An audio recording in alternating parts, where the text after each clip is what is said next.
கிறிஸ்துவுக்குள் பிரியமானவர்களே, கர்த்தராகிய இயேசு கிறிஸ்துவின் நாமத்தினால் உங்கள் அனைவருக்கும் என் அன்பின் வாழ்த்துதலை தெரியப்படுத்துகிறேன். நாம் இன்று ஆசீர்வாதம் பெற 7 வழிகள் என்ற தலைப்பின் கீழ் நாம் தியானிக்க போகிறோம். பிரியமானவர்களே, வேதத்தில் அநேக ஆசீர்வாதங்கள் இருக்கிறது. நாம் இன்று 7 விதமான ஆசீர்வாதங்களை நாம் பெற்றுக்கொள்வதற்கு அதன் வழிமுறைகள் என்ன என்பதை வேத வசனங்கள் மூலமாக அறிந்து கொள்ள போகிறோம். முதலாவது, பொல்லாங்கங்களில் இருந்து விலகும் போது நம்மை கர்த்தர் ஆசீர்வதிக்கிறார். ஆதார வசனம் அப்போஸ்தலர் 3வது அதிகாரம் 26வது வசனம். அவர் உங்கள் எல்லாரையும் உங்கள் பொல்லாங்குகளில் இருந்து விலக்கி உங்களை ஆசீர்வதிக்கும்படி தேவன் தம்முடைய பிள்ளையாகிய இயேசுவை எழுப்பி முதலாவது உங்களிடத்திற்கே அவரை அனுப்பினார் என்றான். ஹல்லேலூயா. பிரியமானவர்களே, பொல்லாங்கங்களில் இருந்த மனிதர்களை அந்த பொல்லாங்கங்களிலிருந்து தீமையிலிருந்து விலக்குவதற்கு தேவன் தம்முடைய ஒரே குமாரனாகிய இயேசு கிறிஸ்துவை நமக்காக எழுப்பினார். அது மாத்திரமல்ல, உங்களை ஆசீர்வதிக்கும்படி. பிரியமானவர்களே, நாம் ஒவ்வொருவரும் தீமையை விட்டு விலகி நன்மையை பெற்றுக் கொள்வதற்கு, ஆசீர்வாதங்களை சுதந்திரித்துக் கொள்வதற்கு தேவன் தம்முடைய பிள்ளையாகிய இயேசுவை நமக்காக எழுப்பினார். இரண்டாவதாக, மார்க் 7வது அதிகாரம் 21 முதல் 23வது வசனத்தில், எப்படியெனில் மனுஷருடைய இருதயத்திற்குள்ளிருந்து பொல்லாத சிந்தனைகளும் விபச்சாரங்களும் வேசித்தனங்களும் கொலைபாதகங்களும் களவுகளும் பொருளாசைகளும் துஷ்டத்தனங்களும் கபடும் காமவிகாரமும் வன்கண்ணும் தூஷணமும் பெருமையும் மதிக்கேடும் புறப்பட்டு வரும். பொல்லாங்கானவைகளாகிய இவைகளெல்லாம் உள்ளத்திலிருந்து புறப்பட்டு மனுஷனை தீட்டுப்படுத்தும் என்றார். பிரியமானவர்களே, பொல்லாத சிந்தனை மனிதர்களுக்குள் இப்படிப்பட்ட காரியங்கள், இந்த தீமையான காரியங்கள் மாம்ச கிரியைகளை கொண்டு வந்து ஒருவனுடைய ஆத்மாவை நஷ்டப்படுத்துகிறது.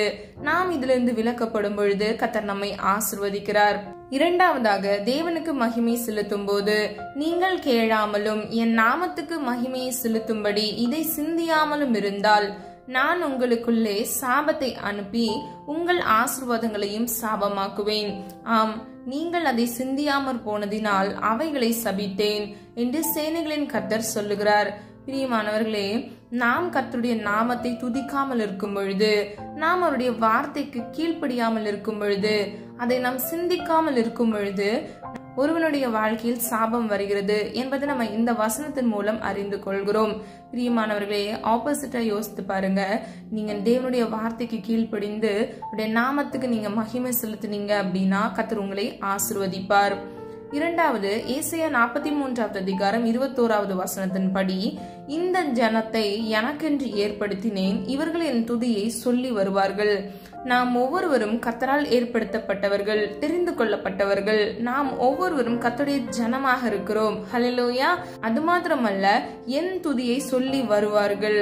அப்போ நம்முடைய வாழ்க்கையில, நம்முடைய வாழ்வின் முடிவு பரியந்தம் வரையிலும் நாம் கர்த்தருடைய துதியை நாம் சொல்லிக்கொண்டே இருக்க வேண்டும். இதுவே தேவனுடைய சித்தமாக இருக்கிறது.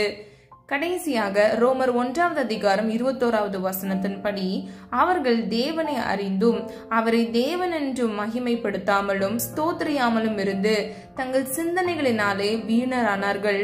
உணர்வில்லாத அவர்களுடைய இருதயம் இருளடைந்தது. பிரியமானவர்களே, இந்த வசனத்தின் மூலம் தேவனுக்கு மகிமை செலுத்தாமல் இருக்கும் பொழுது, ஸ்தோத்திரியாமல் இருக்கும் பொழுது அவர்கள் சிந்தனையில் வீணரானார்கள் என்பதை நாம் அறிந்து கொள்கிறோம். அது மாத்திரமல்ல, அவர்களுடைய இருதயம் உணர்வில்லாமல் இருந்தது. அது நிமித்தமாக அவர்களுடைய இருதயம் இருளடைந்தது. இருளாகிய பிசாசு அவர்கள் இருதயத்தை சூழ்ந்து கொள்கிறான். பிரியமானவர்களே, நாம் ஒவ்வொரு நாளும் கர்த்தரை துதிக்க வேண்டும். நாம் அன்னதினமும் எல்லாவற்றுக்கும் எப்பொழுதும் ஸ்தோத்திரம் செய்வதே பிதாவின் சித்தமாக இருக்கிறது. சொல்லப்பட்ட காரியங்களை நாம் பின்பற்றும் பொழுது கர்த்தர் நம்மை ஆசீர்வதிப்பார். அது மாத்திரமல்ல, நம்முடைய வாழ்க்கையில் சாபத்திலிருந்து தப்பிக்கொள்வதற்கு இது ஏதுவாக இருக்கும். மூன்றாவதாக, கற்பனை கை கொள்ளும் போது கர்த்தர் நம்மை ஆசீர்வதிக்கிறார். ஆதார வசனம் உபாகமம் 11வது அதிகாரம் 26 முதல் 28வது வசனம். இதோ, இன்று நான் உங்களுக்கு முன்பாக ஆசீர்வாதத்தையும் சாபத்தையும் வைக்கிறேன். இன்று நான் உங்களுக்கு கற்பிக்கிற உங்கள் தேவனாகிய கர்த்தரின் கற்பனைகளுக்கு கீழ்ப்படிந்தீர்களானால் ஆசீர்வாதமும், எங்கள் தேவனாகிய கர்த்தரின் கற்பனைகளுக்கு கீழ்ப்படியாமல் இன்று நான் உங்களுக்கு விதிக்கிற வழியை விட்டு விலகி நீங்கள் அறியாத வேறே தேவர்களை பின்பற்றுவீர்களானால் சாபம் வரும். ஹல்லேலூயா. பிரியமானவர்களே, கர்த்தருக்கு கீழ்ப்படியும் பொழுது, அவருடைய கற்பனைகளை கை கொள்ளும் பொழுது கர்த்தர் நம்மை ஆசீர்வதிக்கிறார். அது மாத்திரமல்ல, ஒருவன் கர்த்தருடைய வார்த்தைக்கு கீழ்ப்படியாமல் அவருடைய கற்பனையின்படி நடக்காமல் அவன் செவி கொடாதவனா இருந்தானாகில் அவனுடைய வாழ்க்கையில் சாபம் வருகிறது என்பதை நம்ம இதன் மூலம் அறிந்து கொள்கிறோம். பிரியமானவர்களே, நாம் ஒவ்வொருவரும் கர்த்தருடைய கற்பனைகளை நாம் கீழ்ப்படிந்து நடக்கிறவர்களாக இருக்க வேண்டும். அது மாத்திரமல்ல, நீங்கள் அறியாத வேறே தேவர்களை பின்பற்றுவீர்களானால், பிரியமானவர்களே, கர்த்தருடைய கற்பனைக்கு கீழ்ப்படியாமல் இருந்தால் சாபம் வரும்.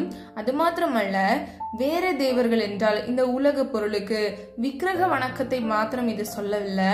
நம்ம கர்த்தருக்கு கொடுக்கக்கூடிய நேரத்தை, கர்த்தருக்கு கொடுக்கக்கூடிய முக்கியத்துவத்தை நம்ம வேற எதுக்காக நம்ம கொடுத்தோம் அப்படின்னா, இந்த உலக மனிதர்களுக்காக இருக்கலாம், உலக பொருளுக்காக இருக்கலாம், இல்ல வேற பிற காரியங்கள்ல கர்த்தருக்கு கொடுக்கிற நேரத்தை நம்ம வேற எதுக்கு கொடுத்தோம் அப்படின்னா ஒருவனுடைய வாழ்க்கையில சாபம் வருகிறது.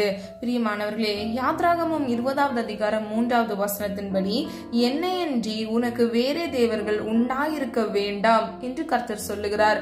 பிரியமானவர்களே, ஒரு நாள்ல 24 மணி நேரம் இருக்கிறது. அதில் நம்ம தசம பாகம் என்று 2 மணி நேரம் 40 நிமிஷம் இதை நாம் கர்த்தருக்கு முதலாவது கொடுக்க வேண்டும். நீங்க இன்னைக்கு எவ்வளவு நேரம் ஜெபம் பண்றீங்க, பைபிள் படிக்கிறீங்க அப்படின்னு சொல்லி ஆராய்ஞ்சு பாருங்க. கற்பனைகளின்படி நீங்கள் நடந்து உங்களுக்கு வேற தேவர்கள் இல்லாமல் இருக்கும் பொழுது, நீங்கள் கர்த்தரை மாத்திரம் சார்ந்து நடக்கும் பொழுது கர்த்தர் உங்களை ஆசீர்வதிக்கிறார். 4வதாக, கர்த்தரை கனம் பண்ணும்போது ஆசீர்வதிக்கிறார். ஆதார வசனம் நீதிமொழிகள் 3வது அதிகாரம் 9 முதல் 10வது வசனம், உன் பொருளாலும் உன் எல்லா விளைவின் முதற் பலனாலும் கர்த்தரை கனம் பண்ணு, அப்பொழுது உன் களஞ்சியங்கள் பூரணமாய் நிரம்பும், உன் ஆலைகளின் திராட்சை ரசம் புரண்டோடும். ஹல்லேலூயா. பிரியமானவர்களே, 2வது நம்ம தேவனை மகிமைப்படுத்தும் போது ஆசீர்வாதத்தை பார்த்தோம். 4வது, கர்த்தரை கனம் பண்ணும் போது கர்த்தர் நம்மை ஆசீர்வதிக்கிறார். நீங்க எப்படி கனம் பண்ணணுமா? உங்களுடைய விளைச்சலின் முதற் பலனாலும் உங்கள் பொருளின் முதற் பலனாலும் கர்த்தரை நீங்கள் கனம் பண்ணும்போது கர்த்தர் உங்கள் களஞ்சியங்களை பூரணமாய் நிரப்புவார். சாதா ஆசீர்வாதம் இல்ல, பூரண ஆசீர்வாதம், பரிபூரண ஆசீர்வாதத்தினால் கர்த்தர் உங்களை ஆசீர்வதிப்பார்.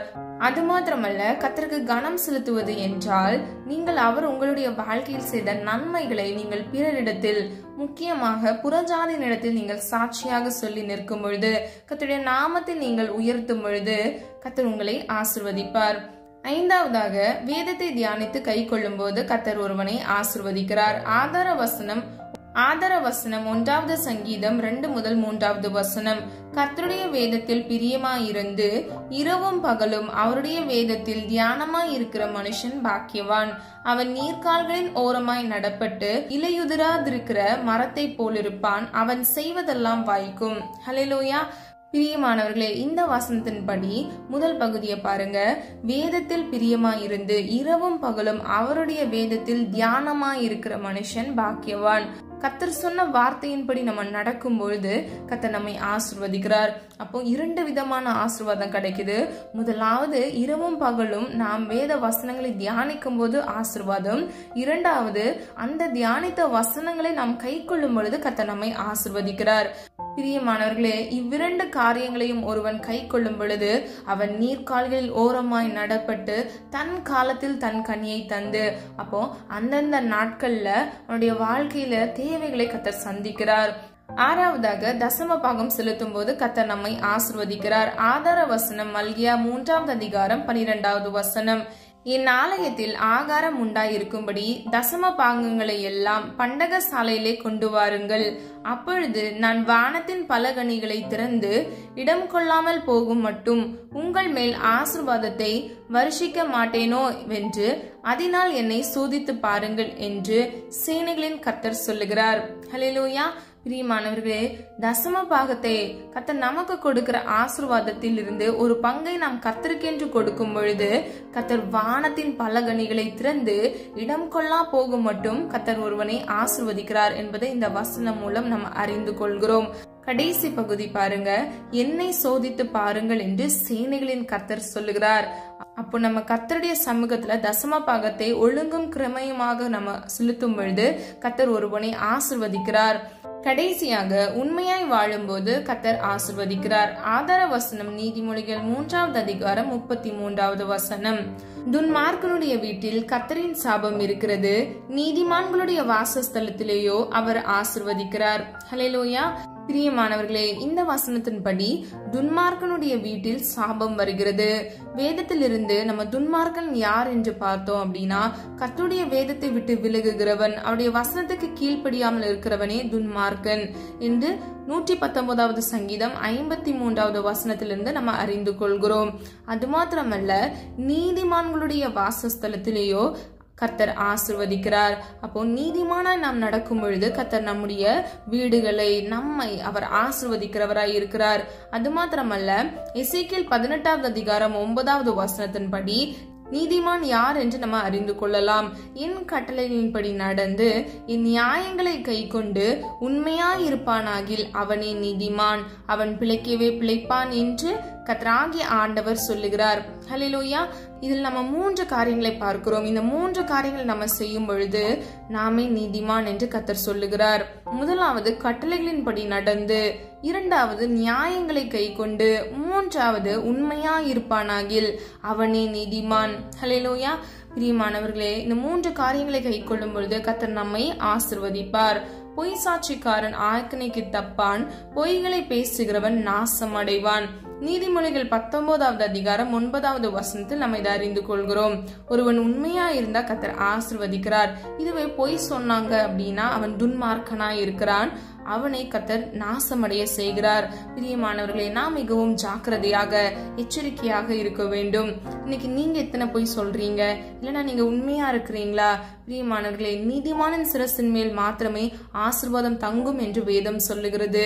அது மாத்திரமல்ல, உண்மையுள்ள மனுஷன் பரிபூர்ண ஆசீர்வாதங்களை பெறுவான் என்று வேதம் சொல்லுகிறது. ஆதார வசனம் நீதிமொழிகள் 28வது அதிகாரம் 20வது வசனம்.